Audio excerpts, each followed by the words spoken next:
Hey there, Margie Bryce here, bringing you the Krabby Pastor podcast. And I don't think you're going to be too surprised to know that it's too easy today to become the Krabby Pastor. Our time together will give you food for thought to help you be the ministry leader fully surrendered to God's purposes and living into whatever it takes to get you there and keep you there. So we're talking about sustainability in ministry. I'm here today to say more about a topic I already discussed probably a while ago, actually now, but I wanted to come back around to this topic one more time. This is called the Phone a Friend Challenge. Yep, phone a friend. You know, you're not going to win $1 million or be able to continue on in your game by using your phone a friend. Challenge doesn't work that way. The Phone a Friend Challenge came about because I feel like people don't pick up the phone enough anymore. You know, we send our thoughts and prayers. And I know that if you mean that in all sincerity, I don't mean to bash at you, but that's being challenged in our culture right now anyway with, well, what about actions and probably policy as well. But, it's the whole thoughts and prayers thing where it might mean that you give a lot of thoughts and prayers, but like the person that needs the thoughts and prayers that you're directing it to, I mean, do they sense it? Do they know? I don't know. I'm just saying. And what else is popular to do instead of actually, picking up the phone is sending somebody that little praying hands emoji, which somebody along the way said, I can't recall where I saw this, that is not praying hands, it's a high five. I was like, what? I mean, I had to Google praying hands emoji to clarify this for me. But it does say, when you Google praying hands emoji, it does say it could mean please. Oh, please, please, please. So I don't know. You can use that praying hands emoji to signify that you're praying. But the Phone a Friend Challenge is about actually picking up the phone on behalf of someone else and the challenges that they are going through. I don't know. I was always a pastor that had to go into the hospital room and look at the person who was in the bed there. I had a sense of whether it's dread, alarm, or just a sense of peace that things were going to be okay. I had to go and look physically at that person. And sometimes the same is true with a phone call. You can express a lot more with your voice than what you think, and whether it's texting or messaging or a comment on a Facebook post or some other social media, whatnot, that's a rather flat medium.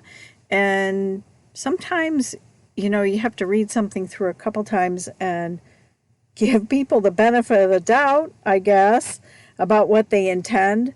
But I still think there is a benefit to actually picking up, and your iPhone does work like a phone as well.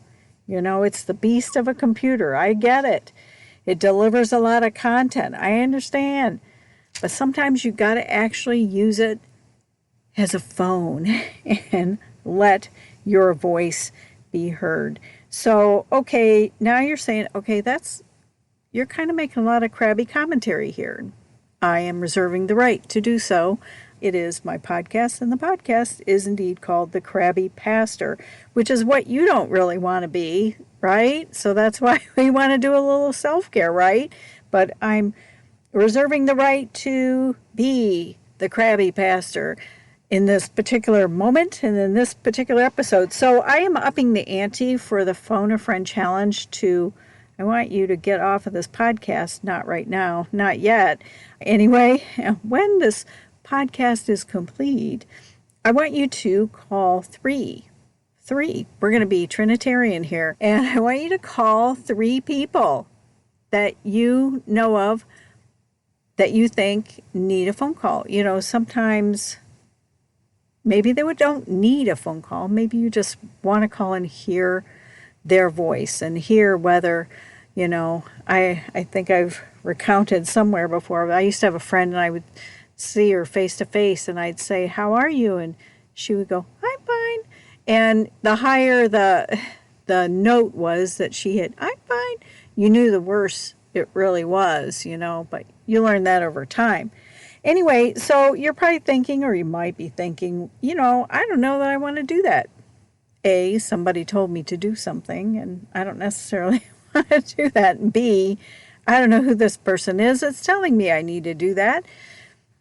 But I have at least three other reasons that I think might go to the heart of the matter and maybe why you should not participate in this phone a friend challenge of calling on the phone and speaking with three friends. The first is that you really don't want to wade into someone else's muck and mire in their life when you kind of feel like you have more than enough of your own. And I relate to that. It's not that I have a ton of muck and mire, but I certainly am, you know, I think I've mentioned that I lost my dad about a month ago and he passed.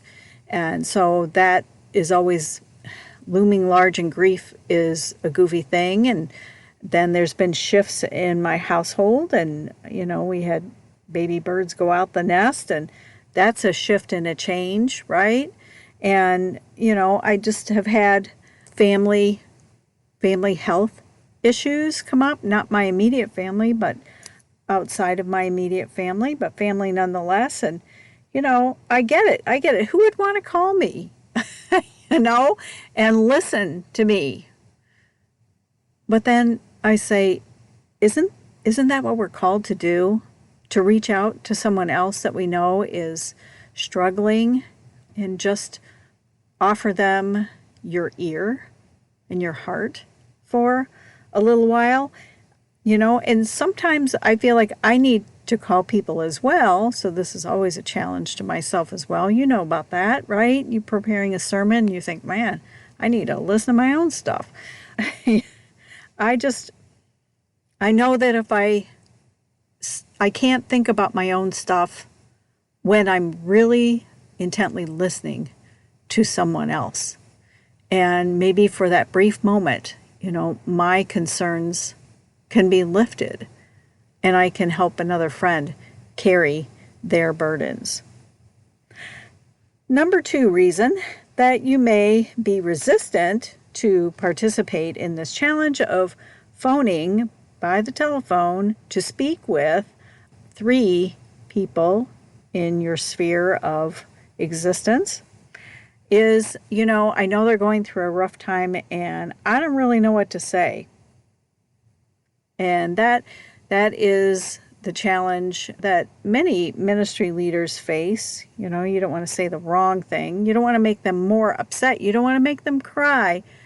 When in reality, you know, tears might be healing. You just never know. You just have to wade into a situation and maybe just start by asking some caring kinds of questions. How are you? Do you know how many people, you know, just you ask that question directly and they just kind of seem to avoid it and dance around it and you have to come back and ask it again. So maybe it looks kind of like this. Hey, how are you? Hey, no, how are you really? Really, how are you? You can hear the difference, which, you know, if you type that into a text message, it just doesn't travel with the kind of compassion that you want to go with it. You can always say, what can I do to help? There might be nothing, you know, or there might be, can you go to the laundromat and pick up? There might be something like that. There might be nothing, but you might not even consider that just calling to ask that question might be the very kind of help that was needed. Here's the last one I want to offer to you is reasons that you might hesitate or put off. I'll do it later. And you notice how later sometimes never arrives? Later is this last reason. I can't seem to slow down enough and take the time to do this. I guess that ties into, a question that I'd like to ask is, how fast are you running on that hamster wheel anyway? Where we look beyond and past or through or send a prayer hand emoji instead of calling and really stopping. Because it takes, I don't know, I've never timed how long it takes me to pop an emoji into a text message or anything, but it's not long. It's a lot quicker.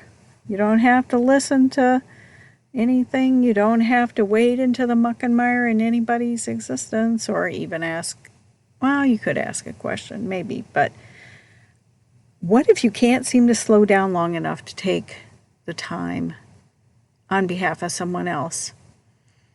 And I have to say, friends, we're called to be in ministry.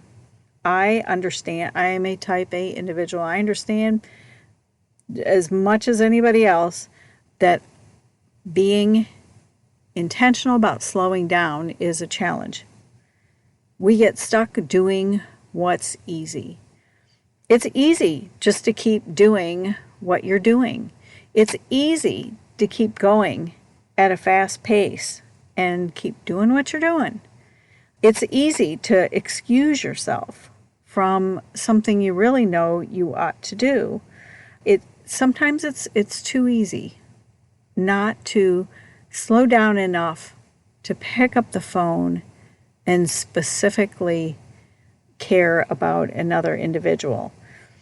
Now, I want to just share with you too one aspect of my dad, and my youngest sister was the best at this, actually, I think, because my dad would not stay on. You were lucky if you got 5 minutes. He moved to Arizona. He moves out of state, far away, but he doesn't like to talk on the phone. And he hated technology. So, but my youngest sister was dogged, and she would call very, very regularly. She figured, hey, if 5 minutes is all I'm getting. But at least the phone call was there. And just picking up the phone and listening to the other person's voice, you can kind of hear if they're falling apart or if they're kind of moving on okay, if things are okay. It's a little hard right now, but it's okay. Or maybe everything is fine. Maybe you're just going to call to say, hey, I was thinking about you, and I just wanted you to know that, as opposed to, what is it, not the crime of the era, the thoughts and prayers thing of the era, to pick up the phone and actually say, hey, I was thinking about you. I was thinking about when you said this, and I've been praying for you, and I wanted you to know that, and deliver that message with your voice so that people can hear the great compassion and concern. And today, everybody's looking for that silver bullet for church growth, right? As somebody who's done revitalization work, and, I've had churches ask me that directly. What's the silver bullet here? We don't want to go through this whole process. What's the silver bullet here?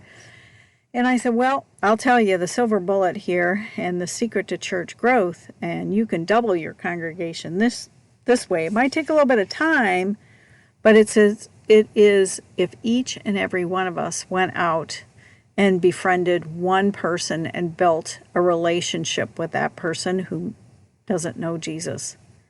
It might take years. It might take years for you to really build that relationship to the point where a person asks you, so what is it with you? You are just so weird. You pray and you do these things, and, explain to me why. So the silver bullet today is helping your people to build relationships with other people. And that includes ministry leaders as well. So, I don't know whether the person that God has put on your heart, because I'm going to trust that you're going to know you should be praying, what 3 people, Jesus, should I be calling? Maybe one of those at least, maybe 2, are people who are outside of the faith and who don't know Jesus as Lord and Savior. So, I'll leave that piece to the Spirit of God to press onto your heart. But I want ministry leaders to be the first one out of the gate with an improved ratio of phone calls to text messages, where the phone calls start to actually exceed the text messages. Even if if we're going to count minutes here, something, we got to do better. We got to do better at reaching out. People need that today. If anxiety is the number one criminal here that is still floating around us, and there is latent anxiety related to COVID, people are a little more edgy. They're a little stranger than they were before COVID. Certainly then showing of great compassion by someone who knows and loves Jesus Christ is going to be of great, great value. So pray through for your 3, and I'm going to trust that you will phone a friend. Hey, thanks for listening. It is my deep desire and passion to champion issues of sustainability in ministry and for your life. So I'm here to help. I stepped back from pastoral ministry, and I feel called to help ministry leaders create and cultivate sustainability in their lives so that they can go the distance with God and whatever plans that God has for you. I would love to help. I would consider it an honor. And in all things, make sure you connect to these sustainability practices, so that you don't become the crabby pastor.